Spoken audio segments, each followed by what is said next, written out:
মিষ্টি খেতে ইচ্ছা করলো, তাই সুজি দিয়ে এই হালুয়াটা বানিয়ে নিলাম। এই হালুয়াটা বানার সাথে সাথে একদম মনে হয় সব ঘরে কাড়াকাড়ি করে খেয়ে নিল সবাই।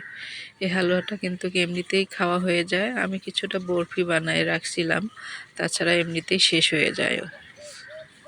সুজির হালুয়া বানানোর জন্য আমি এখানে 2 কাপ সুজি নিছি। 2 কাপ সুজি নিয়ে আমি 2 কাপ দুধ দিয়ে কিছুক্ষণ ভিজায় রাখবো।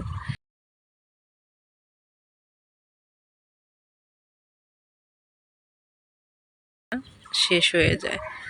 ভালো লাগবে এভাবে বানিয়ে আসলে খেয়ে দেখতে পারেন আপনারা, ভালো লাগবে।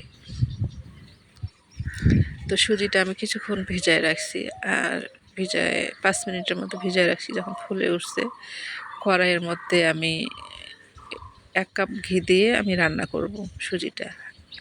আমি এখানে কিছুটা ঘি দিয়ে দিলাম, দিয়ে এখানে কাজু বাদাম, কাঠবাদাম, কিশমিশ সব বাদামগুলোকে একসঙ্গে একটু ভেজে নিলাম, ফ্রাই করে নিলাম।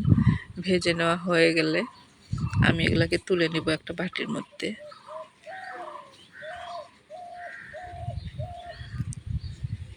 একটা বাটির মধ্যে তুলে নিয়ে আর কিছুটা ঘি দিয়ে দিচ্ছি আমি, দিয়ে 1 কাপ চিনি দিয়ে আমি একটা ক্যারামেল বানায় নিচ্ছি।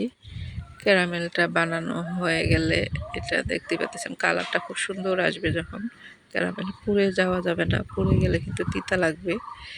তো ক্যারামেলটা হয়ে গেছে, এখন আমি সুজিটাকে ঢেলে দিলাম। ঢেলে দিয়ে কিন্তু এটাকে জালটাকে একটু কমাই দিতে হবে, আর কিন্তু নাড়তে হবে, কোনোভাবে নাড়া বন্ধ করা যাবে না।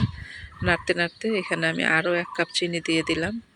এই চিনিটা দিলাম মিষ্টির জন্য, সামান্য একটু লবণ দিয়ে দিছি মিষ্টিটা যাতে আমি লবণ মিষ্টি খাবারে দিলে পরে মিষ্টিটা খুব সুন্দর একটা ব্যালেন্স আসে। তো খুব সুন্দর করে নাড়াচাড়া করতে হবে, দেখতেই পাচ্ছেন। নাড়াচাড়া করে একদম মিক্সড করে আরও যে বাকি ঘিটা ছিল সেই ঘিটাকে আমি দিয়ে দিলাম। আমি পুরো 1 কাপ ঘি দিয়ে কিন্তু রান্না করছি এই হালুয়াটা। আর কিছুটা বাদাম আমি এখানটা অ্যাড করে দিলাম, দিয়ে নাড়াচাড়া করে দিচ্ছি। দিয়ে আমি এখন হয়ে গেছে, আমি এখন একটা ট্রের মধ্যে বেড়ে নিলাম। এইভাবে বেড়ে নিতে নিতেই কিন্তু খাওয়া শেষ হয়ে যায়, থাকে না। তারপরও আমি কিছুটা করে নিছি, পিস পিস করে কেটে বক্সের মধ্যে রেখে দিচ্ছি, যাতে হাত দিয়ে তুলে খেতে পারে সবাই। তো রেসিপি ভালো লাগলে আপনারা এভাবে বানিয়ে খেয়ে দেখতে পারেন।